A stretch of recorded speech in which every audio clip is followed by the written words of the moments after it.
In the news tonight, all schools in St. Vincent and the Grenadines will remain closed until Monday, January 13th, 2014. According to a news release issued by the National Emergency Management Organization, the Ministry of Education has advised that a one-week extension of the closing of school is necessary because of the disruption caused by the floods experienced by the country on December 24th, 2013. The release states that several schools are still without pipe-borne water, therefore more time is needed for the cleanup process. In addition, the Ministry of Education is aware that many students and the teachers affected by the floods have lost important items, including school books and uniforms, as well as other school supplies necessary to equip them to attend the school normally. The Ministry of Education also notes that some schools are being used as emergency shelters and informs that arrangements are being made to relocate the occupants within the shortest possible time. It was also stated that teachers in some locations will be called upon to provide assistance in the social assessment process, which will inform the needs list of the persons affected. Less pessimism and more assistance is what Prime Minister Dr. Al Gonzalez says he would like to see from some persons in this country and abroad during this very difficult time. Speaking at the handing over of the terminal building of the Argyle International Airport this week, Dr. Gonzalez says persons who display negativity in the light of disaster should put such energies into helping the country to rebuild following the Christmas Eve flooding. Take an overdraft like I did this morning. Organize in your neighborhood to get some supplies. Help. Please help. Don't just talk and create a lot of dissension. Let us get on with the business of rebuilding St. Vincent and the Grenadines. Dr. Gonzalez also urged the persons to desist from making claims that God is punishing St. Vincent and the Grenadines. The punishing St. Lucia is punishing St. Lucia too, and Dominica, and Mexico and Brazil and Canada, and Britain and the Philippines, all at one and the same time. And for those who say Israel's fault, I am so powerful that I'm affecting the weather systems in all of those countries. In related news, the poor disposal of garbage is said to be a major contributor to the many blocked drains and the floodings that St. Vincent and the Grenadines experienced on Christmas Eve. Speaking to SVG-TV News this weekend, head of the Solid Waste Management Unit, Winsbert Quao, explains that the dumping of garbage in rivers across the country contributed significantly to the floods on December 24th. We see a lot of that, a lot of plastics and so forth. Those things were thrown into the rivers or on the river banks by folks who live along the rivers. And when we have these flood events, we really see these things surfacing. So we want not to lose the lessons learned from this activity as we go forward. The CWSA representative also noted that owing to the flooding, garbage collection in some areas were affected because of damaged roads. However, he explains that normal garbage collection has resumed.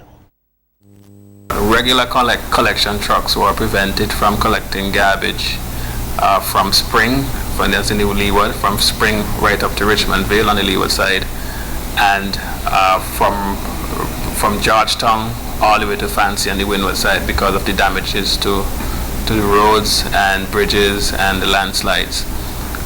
We are happy to say that on the Leeward side we are able to now collect, through our private contractor, collect garbage from Spring right down to Richmond. They have made a temporary road passing where the road was damaged in Spring, and so the collection truck is able to go across to access those areas. And we are still monitoring on the Windward side though, because our compactor trucks are considered to be too heavy to pass on some of the areas that were damaged. Meantime, the Ministry of Works is continuing efforts to improve the road conditions here following the Christmas Eve trough system. 2 temporary bridges are currently under construction on the leeward side of the country. That's in Sharps Village in Chateaubelair and Kataka in Fitzhughes. The St. Vincent and the Grenadines Teachers Union says 2013 has been a successful year for the organization, and they are looking forward to accomplishing more in 2014. Public Relations Officer of the Union, Vibert Lampkin, says in 2013 the Union hosted several successful activities, including the National Conferences on Education and Violence Against Women and Children. He says that this year they are looking forward to the Union's elections in February and the biennial convention in April, which will be held at the Georgetown Secondary School. Lampkin is appealing to members of the Union to continue to work together to develop the organization and to work harder in the classrooms.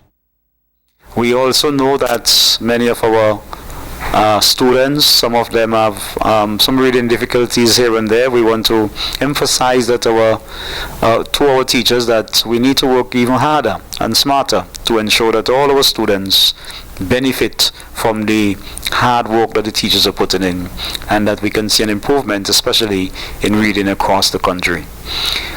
From the St. Vincent and Grenadines Teachers Union, we want to wish all our teachers, our students, all our principals, and other stakeholders in education a very productive and happy 2014. Let us all work together, as the President indicated earlier, to ensure that St. Vincent and Grenadines continue to be developed, continue to rebuild. We know that the task ahead is a very awesome one. It's filled with many serious problems. But I do believe that when we work together, we can accomplish real good solutions and success together. The second International Garifuna Conference, organized by the Garifuna Heritage Foundation, has been postponed. According to a release from the foundation, the postponement is due to the extensive damage and loss of infrastructure in St. Vincent and the Grenadines as a result of torrential rains and floodings on December 24th, 2013. The original scheduled date of March 13th to the 16th has been changed to March 13th to the 15th. In St. Vincent and the Grenadines, that's in 2015. The first International Garifuna Conference was held from March 10th to the 13th, 2012 in SVG, and concluded with the issuing of the UMA Declaration. The declaration called for, among other things, the convening of an annual Garifuna Studies Conference or colloquium in UMA.